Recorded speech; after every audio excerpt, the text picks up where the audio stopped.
ख्वाजा ख्वाजा फंस गया। अच्छा बात बताऊं क्या थी, ख्वाजा शायद आउट पहले भी हो जाता, लेकिन ख्वाजा जो था ना वैसी छठी दफा बुमराह क्या तो आउट हुआ है। हुआ कुछ यूं कि इंडिया की पूरे दिन में इंप्रेसिव परफॉर्मेंस नहीं थी, बुरी परफॉर्मेंस थी, लेकिन सैम कॉन्स्टेंस ने जो किया, फिर जो बुमराह ने किया, उसकी बेस के ऊपर लोगों ने कहा कि भाड़ में की परफॉर्मेंस। अब बात बताऊं क्या, ईगो पे आ गया, ईगो की बात आ गई, अब इज्जत का मामला आ गया। लोगों ने कहा परफॉर्मेंस गई, जो भी हुआ हो गया, अब नहीं इनको छोड़ना। मुझे बड़ा गुस्सा चढ़ा, अबे तू 19 साल का कल का बच्चा जो पहले मैच में सपोर्ट किया कि जो कहते हैं ना पहला मैच है डेब्यूटेंट को टीज नहीं करना चाहिए, उसके बाद से ये उंगलियों पे उंगलियां करे जा रहा है, क्राउड को पंप अप करता है। तू है क्या चीज? आउट करने के बाद क्राउड को भी पंप अप करता है और अभी तो कुछ अचीव किया ही नहीं कुछ है। नहीं किया। 1-50 ओ भाई तुम्हारे 50 है, तूने मारा, मैंने तारीफें की थी, अच्छी शॉट्स खेली थी, लेकिन मुझे गुस्सा चढ़ा, यकीन मानो कि भाई तू कोई मैच भी नहीं, नोक तो खेल पहले। बुमराह चलो सिराज से पंगे लेता समझ आती, सिराज उंगलियां करता होता, सिराज जो है ना आपसे आके पंगे लेता होता, सिराज ने लिया, सिराज ने कुछ किया। बुमराह से तुम बदतमीजी कर रहे हो, बुमराह जवाब नहीं देता होता, बुमराह अपनी परफॉर्मेंस से जवाब देता है, बॉल से जवाब देता है और उसका रिटायर में ख्वाजा आ गया। वो ख्वाजा तो कह रहा होगा ना भाई, बहुत नोटिस किया होगा, वो बॉल भी बहुत जबरदस्त मैं कह रहा हूं अभी तो ये बुमराह था ना कल 11 के 11 जब सैम कॉन्सर्ट में चलेंगे, शुभमन गिल का आउट देखा, हां इसमें तो लेविशन की बातें सुनी, वो जो लगे हुए थे, वो शुभमन गिल को उन्होंने मजबूर किया कि ऐसे रहता है ना, बड़ी बुरी शॉट पे बेचारा हुआ है। तो वही ना, वो उसके दिमाग में वो साइकोलॉजिकली वो प्रेशर डाल रहे थे। देखो अब देखें, जैसे हमने कल वाले सेशन में, रात वाले सेशन में बात की कि इंडिया पे प्रेशर इसलिए भी होगा क्योंकि उनके ही ड्रेसिंग रूम से बातें निकली हैं। आगे जाके कुछ ना कुछ तो सच होगा ना, कुछ ना कुछ तो उसमें सच होगा। तो ऑस्ट्रेलियंस तो हमेशा से जाने जाते हैं, माने जाते हैं कि यार वो इस चीज को यूज करते हैं, वो मतलब कहते हैं ना वो दिमाग से खेलते हैं अगले बैट्समैन के। आप वो देखें वो यूज कर रहे हैं। सैम कॉन्सर्स का क्या लेना देना था बुमराह से वो करने का, बहस करने का? उसका तो बल्कि अपनी परफॉर्मेंस पे ध्यान देना, मेरी 50 एक और आनी चाहिए यहाँ पे, लेकिन उसने बुमराह को किया और उसके बाद बुमराह ने ये अगर तो ये कल चल गया तो फिर जिसको कहते हैं ना इसकी वाह हो जाएगी, लोग इसको पढ़ लेंगे कि यार नहीं ये दलेर बंदा है। अगर ये कल वलीद पे चले गया तो ये बहुत बड़ा प्लेयर है, क्योंकि जिस तरीके से हुटी बोली है ना इसके ऊपर। हाँ ये तो बात है। देखो अगर ये कल परफॉर्मेंस कर गया, ये बच्चा ये 19 साल का, ये जो है ना ये गरम खून बच्चा, अगर ये कल रन कर गया तो मतलब सच्ची में बुमराह को बहुत ही गलत टाइम पर तुमने जगा दी कॉन्स्टेंस। 19 साल के बच्चों, ये जिंदगी में कई दफा हुआ होगा कि आउट होने वाला बैट्समैन दूसरे एंड पे जो खड़ा है आदमी उसको कह रहा है कि यार ये तूने, तेरी वजह से मैं आउट हूं। क्या जरूरत थी तुझे पंगा लेने की कॉन्स्टेंस? 19 साल के बच्चे ने फड्डा कर दिया मेरे दोस्त भुमरी के साथ। भुमरी तब क्या कहते, तू कौन है बे, कौन है तू क्यों बीच में आ रहा है? हुआ ये कि यार रनअप के ऊपर जा रहा था, आखिरी ओवर था, बेचारा उस्मान जो है वो लगा हुआ था किसी तरह भी, जो है पहले उंगली पकड़ के बैठा रहा कि वो गंदे हो रही है, ये मुझे अम्मी की याद आ रही, अजीब अजीब के बहाने बनाना शुरू हो गया उस्मान। तो बुमराह तो नोट कर रहा था, उसको समझ आ गया था कि बीच में जो है ये देखो चला क्या कर रहा है, किसी भी तरह जो इसको थोड़ा सा टाइम मिल जाए। आखिरी ओवर थे 10-15 मिनट के लिए आए थे ऑस्ट्रेलियन बैटर। बुमराह तो कोई भी चीज नहीं छोड़ता फिर, और इसी तरह हुआ आखिरी ओवर करा रहा था बुमराह, तो उसके अंदर फिर जो है वहां पे उस्मान जो है पता नहीं अपना वो जो गार्ड है उसको ठीक कर रहा है, कभी बाहर निकाल रहा है, फिर उसको दिलवा रहा है, फिर वापस डाल रहा है, अजीब किस्म की हरकतें कर रहे हैं। बुमराह ने कहा क्या what is this, what's going on here MP को उसने बोला, तो अंपायर की बात हो रही है, उसकी बात हो रही है, बीच में से 19 साल का कौन जो है वो दोस्त छलांगे मारता होगा, तू कौन है भाई, तू अपनी बॉल करा, तू वो तब क्या बुमराह तब क्या कहता है भाई अब मैं कप्तान भी हूं, अब नहीं चलेगी तेरी 19 साल की, अब मैं ये बच्चा गिरी जो थी उसने उसको चढ़ना शुरू हो गया, आपस में लड़ाई होने, हाथापाई होने वाली थी। प्रॉब्लम ये है ना कि हाथापाई होती नहीं है ना, इस गेम में होती नहीं, इसीलिए सब जो है सिंगल पसली जो उनके अक्सर देखने को नजर आ रहे होते हैं। कोहली मेरा ख्याल है पिछले 9000 से मासूम के अंदर जान जून तो कोई है नहीं, उसी का फिटनेस का चूरन बेच, इसलिए फटे करो, तो उसको पता है कि हाथ में इनफैक्ट तो खुद ये कह दिया था कि मुझे पता है कि कोई मार ही नहीं सकता है। सो यही होता है, बाकी आइस हॉकी वगैरह होती है उसके अंदर चढ़ जाते हैं, तो उसके अंदर प्रॉपर जो इस किस्म के होते हैं साइड पे रहते हैं। खैर उन्होंने भी पैडिंग शैडिंग पहनी होती है, हेलमेट पहनी थी, उसके साथ ही लड़ रहे होते हैं। इधर फड्डा वैसे भी जो है कभी भी बैटर के साथ नहीं करना चाहिए, क्योंकि उसने पैड शायद और बल्ला भी उसके हाथ में पकड़ा हुआ है, पता नहीं क्या कुछ हुआ है। आप एक बॉल तो मार देंगे, उसने डक कर लेना है, उसके बाद जो उसने मारना है ना आपको, आप मुंह पे मुक्के मारे होंगे, उल्टा आपके हाथ में दर्द हो रही होगी। खैर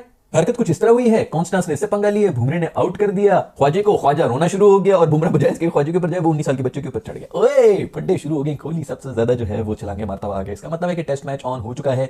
181 रन बनाए हैं इंडिया ने, जो कि इन कंडीशंस में इस पिच के ऊपर आई वुड से 220-230 का टारगेट हुआ है, which is decent enough. End के अंदर आके बुमराह ने बैटिंग के अंदर भी कप्तान बन गया ना भाई, जब से मेरा दोस्त बुमराह कप्तान बना है उसके अंदर एक अलग किस्म की बिजली आ जाती है। पहले टेस्ट मैच के अंदर भी आपने देख लिया था, अभी भी आप देख, तेरे अंदर तमीज नहीं है, तू उस बंदे के साथ बदतमीजी कर रहा है जो इस टाइम दुनिया का सबसे बड़ा बॉलर है, उसका नाम है जसप्रीत बुमराह।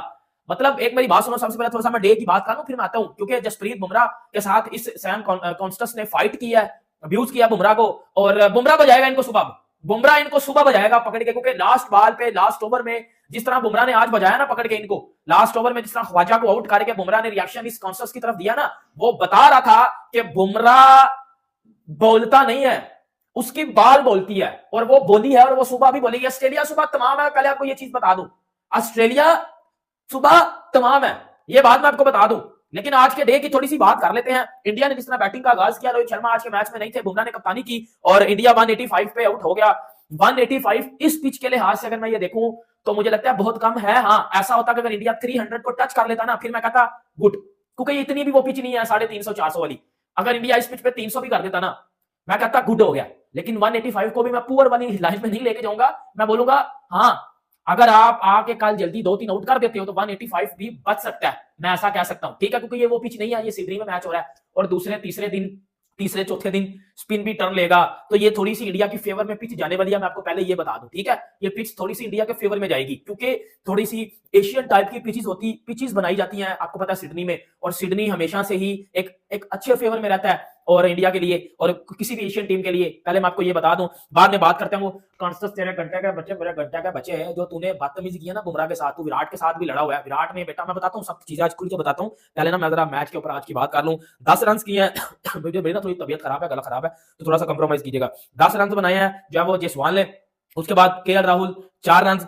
केएल राहुल को स्टार्क बार बार तंग कर रहा था। अब जसप्रीत बुमराह के साथ हुआ, तो ये नाजायज फायदा उठाने वाली बात है। कॉन्स्टेंस को थोड़ा सा मजा शायद आने लग गया, क्योंकि उनके न्यूज़पेपर्स ने बहुत उनको उठाया। विराट कोहली की वजह से उनको फेम मिल गई है, उस फेम को क्राउड ने भी कैश करवाया, उन्होंने भी एंजॉय किया। कॉन्स्टेंस इशारे करते रहे, लास्ट गेम में डांस करवाते रहे क्राउड को, यहां तक तो ठीक है, लेकिन इससे इतना आपे से बाहर हो जाना कि किसी सीनियर प्लेयर को कुछ समझना ना, आज जो स्पेशली बुमराह के साथ उन्होंने किया है, ये बहुत डिसरिस्पेक्टफुल है। एंड आई होप पूरी भारतीय टीम और भारत, जिन्होंने विराट कोहली को बड़ा क्रिटिसाइज किया कॉन्स्टेंस के साथ, जो भी इंसिडेंट उनका पिछले मैच के अंदर पेश आया है, उनको देख लेना चाहिए कि वही जिसको वो सपोर्ट कर रहे थे 19 साल कॉन्स्टेंस, वो बाकी के प्लेयरों के साथ भी अब किस तरह का बिहेव कर रहा है, विच इज नॉट गुड। और अगर भारत का मीडिया इसी तरह अपने प्लेयर्स को क्रिटिसाइज करता रहेगा तो वो अपना सारा कॉन्फिडेंस खो देंगे। और आज भी मेरे ख्याल से अगर कोई और प्लेयर होता तो उसने कॉन्स्टेंस को बहुत सुनानी थी, लेकिन क्योंकि भारत लेट हो रहा था, एक और ओवर करना चाहता था, और फिर पिछले मैच के अंदर जो इतनी बड़ी कंट्रोवर्सी हुई थी, किसी ने इस मामले में हाथ डाला नहीं है। लेकिन कॉन्स्टेंस भी थोड़ा सा अपने पर बहुत ज्यादा खोल रहे हैं, उनको भी चाहिए कि थोड़ा सा वापस जमीन पे आए, बहुत अर्ली करियर है उनका। दूसरी तरफ एक विकेट ऑलरेडी ले ली है, मैच ये जबरदस्त होने वाला है। भारत भी आगे कल